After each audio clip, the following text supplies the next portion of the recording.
Assalamu alaikum my dear friends, I am Sayyid Kashif Mahmood. In this lecture we will try to discuss the types of the society. So it is really a very interesting as well as a very important topic. So I hope inshallah after the lecture there will be no any kind of confusion regarding this topic. So let's start the lecture.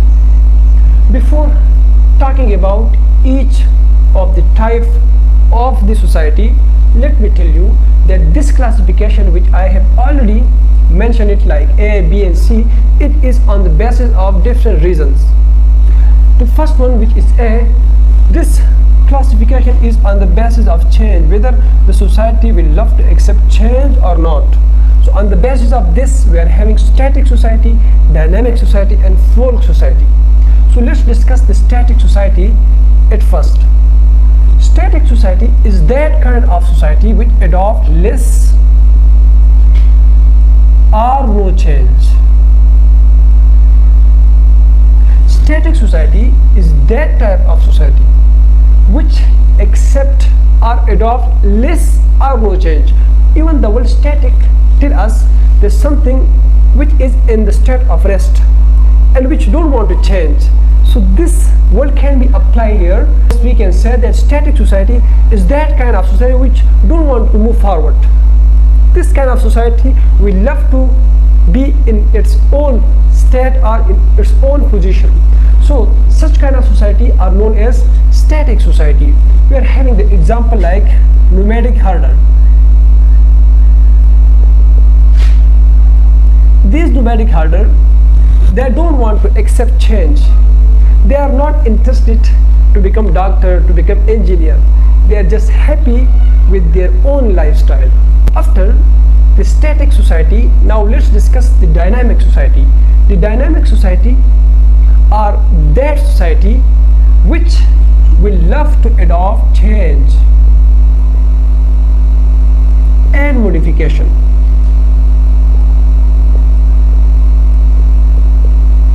This kind of society love to adapt change and they love to have modification.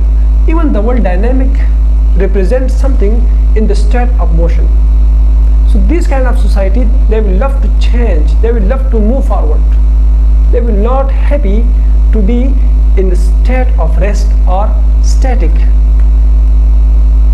So these societies, they will have modification so they can get progress. They can pass the test of time. So now if we observe all around, so all the societies really love to accept change, modification and move forward. So most of the world societies are dynamic in their nature. Now let's discuss the third type of the society, and that is folk society. Basically folk society is that kind of society which strictly follow their way of life. Which strictly follow their way of life.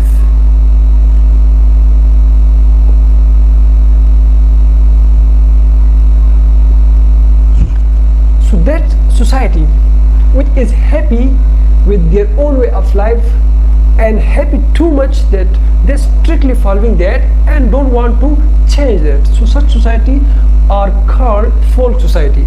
We are having examples in Hunza Valley and also in Afghanistan and many other parts of the world that they're following strictly their own way of life, their culture and their rules and responsibilities like that. Everything they want to follow in a very strictly manner. After the classification number A, now let's discuss the classification number B, and which is on the basis of activities.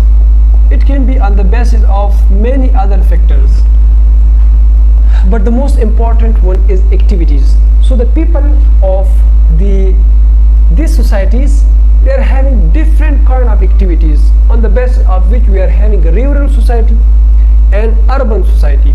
So let's discuss the rural society at first and then we'll come to the urban society. A rural society, the people normally depend upon the primary activities. Now what does it mean? Primary activities mean that using the resources directly. Let's suppose we are having wood and the people using those wood directly for burning. So such activities are known as primary activities, like using the resources directly. After this, we can also say that the people mostly busy in agricultural activities.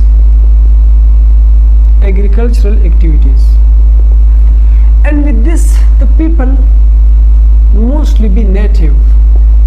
They are born in that area. The example of rural society will be hamlet as well as village. So hamlet and village is the example of this rural society, and in this people normally having one kind of culture. Now let's discuss the urban society or shehri muashira. So these people, they depend upon the secondary activities. The secondary activities mean that they do not try to use the resources directly, but they will love to use the resources after they have some work upon that. Like let's suppose if we taking the wood, so they will not using the wood directly for burning, but they will try to work on that, like making furniture from that and so on. So they depend upon the secondary activities.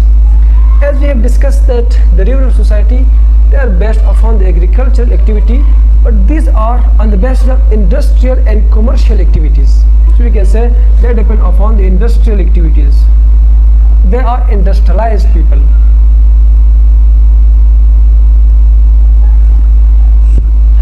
Okay, and after this, if we observe the people, so they will not be native, they will be migrant.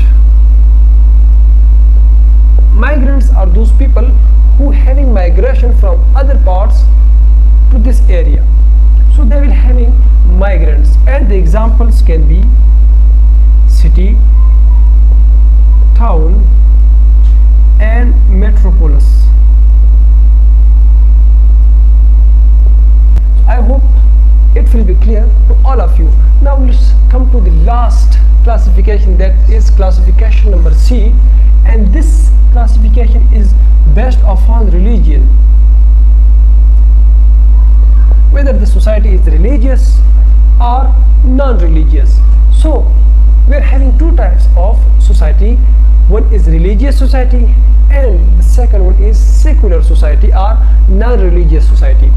Religious society is that society which following the religion, while the secular society is that kind of society which don't give importance to religion, don't give importance to religion.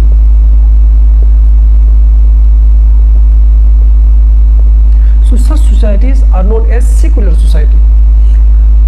So I hope it will be clear and there will be no any kind of confusion. So these were the topics of discussion for today's lecture. We'll discuss many things more in the next video. Now take care, stay blessed and be happy. Assalamu alaikum.